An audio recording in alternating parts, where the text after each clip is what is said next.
go, Georgia! You all sound like you're ready to win an election.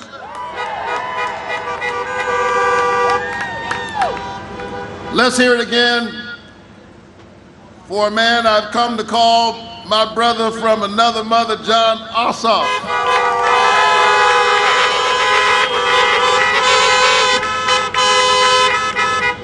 Let's hear it for our amazing mayor, Keisha Lance Bottoms.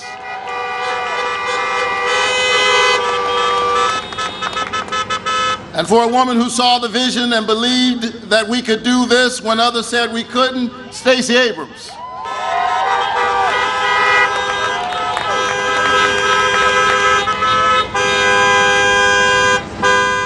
I cannot tell you how honored I am to be with you in this defining moment in American history. And I'm grateful just to be here with you as we welcome back to Georgia a man who won Georgia. And yesterday, in spite of all of the shenanigans, we awarded him the 16 electoral states from the great state of Georgia, President-elect Joe Biden.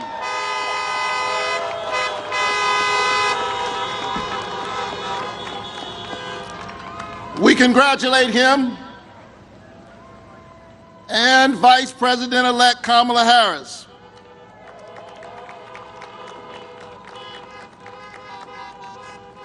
Georgia, you did it!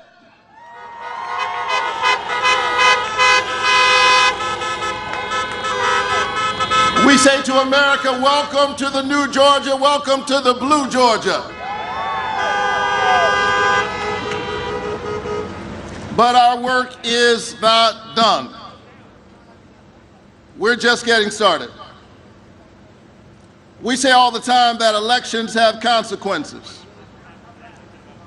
But I have to tell you that after going through what all of us have witnessed these last several months,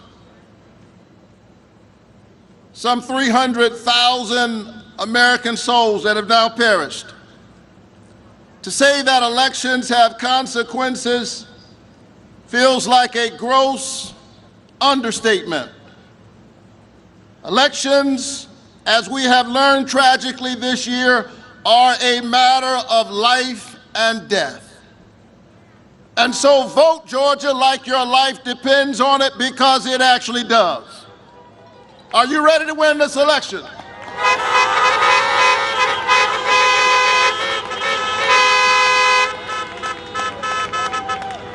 The four most powerful words ever uttered in a democracy are "the people have spoken." And when we stand up and speak, when we make sure no one silences our voices or diminishes our vote, we give honor to that great American covenant that we are one people, knit together not by race or ethnicity or national origin or religion, but knit together by an idea, e pluribus unum, out of many, one. And I'm so proud to stand with you this afternoon because I am an example and an iteration of the American story. I stand here this afternoon, but I can never forget that I'm a kid who grew up in public housing down in Savannah, Georgia.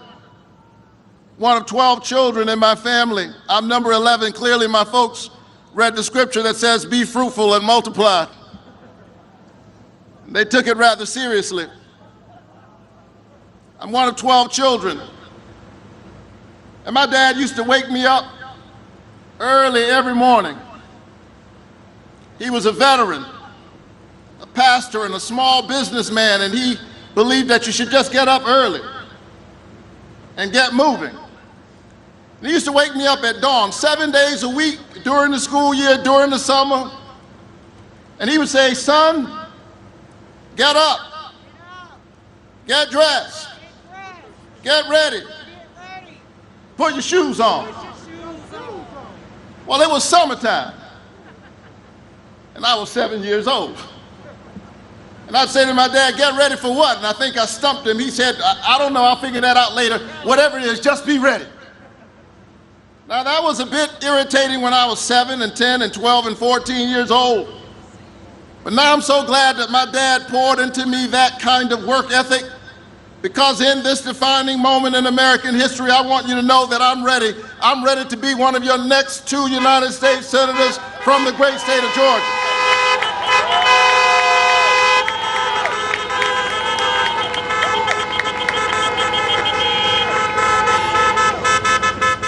And so with that work ethic that my folks poured into me, I went to Morehouse College. I often say that I went to Morehouse on a full faith scholarship. That means I didn't have enough money for the first semester. But I just wanted to be in that place where Martin Luther King Jr. attended. And I got there through prayer and hard work. But I also got there because somebody gave me some Pell Grants and some low-interest student loans. In other words, somebody provided for me a path to the American promise. Only in America is my story even possible. The kid who grew up in public housing goes on to receive 4 degrees, including a PhD degree, and now I'm running for the United States Senate against the wealthiest member of Congress. That's the American promise.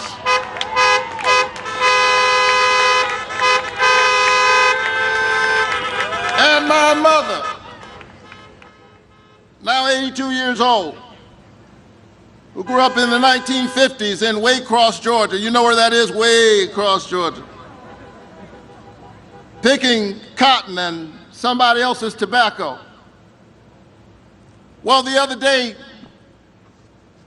the hands that pick tobacco and cotton, now because we have entered this period of voting, gets to pick her youngest son to be the next United States Senator from the great state of Georgia.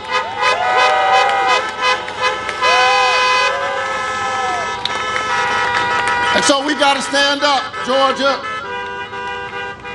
in this defining moment, because that promise is slipping away from too many of our children. College debt has now surpassed student loans and auto loans. Our children should not have a mortgage before they get a mortgage. That is a burden on them, and it is a burden on the American economy. And so we've got to rise up now in this defining moment. We cannot go to sleep. We've got to get this virus under control. We've got to distribute this vaccine safely and efficiently. We've got to strengthen the Affordable Care Act over against those who want to destroy the Affordable Care Act. We've got to make sure that people with pre-existing conditions are never denied coverage, because health care is a human right, and it is certainly something the richest nation on the planet can and ought to provide to all of its citizens.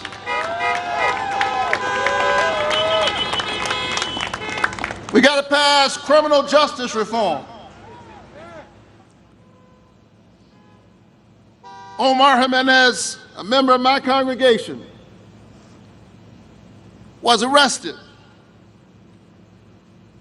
on live television while reporting for CNN. The badge he was wearing was not as significant as the skin he was wearing. And so anybody who's looking at this fairly knows that we have to have criminal justice reform. We have to stand by law enforcement, and we also have to hold people accountable. Because the covenant we have with one another is equal protection under the law. That's what it means to be America. We've got to do this. And we've got to pass the John Lewis Voting Rights Act.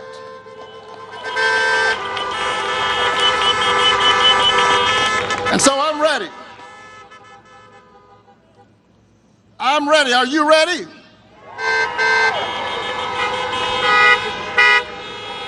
We can do this. We've got big problems and big issues, and that's why we have to stand together. And we can't allow anybody or anything to divide us. Folks who have no vision traffic in division. And so my opponent, Kelly Loeffler, is busy trying to distract the people of Georgia because she can't account for her 10 months. She was appointed, the people of Georgia are disappointed. She's done a good job enriching herself, profiting from the pandemic. But when it came time to give ordinary folks $600 in unemployment insurance, she said that she saw no need. She said it was counterproductive. Georgia deserves 2 United States senators who will not be thinking about themselves, but thinking about the people that we were sent there to represent. And if you send John Ossoff there, if you send me there, I promise you we'll be thinking about Georgia every day. I've got Georgia on my mind.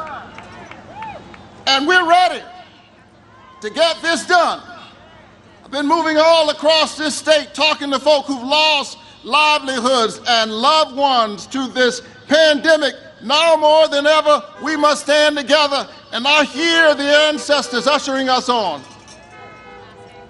I told you my father used to wake me up every morning and say, get up, get dressed, put your shoes on. He'd wake me up at dawn. The thing about dawn is that it's morning, but it's still dark.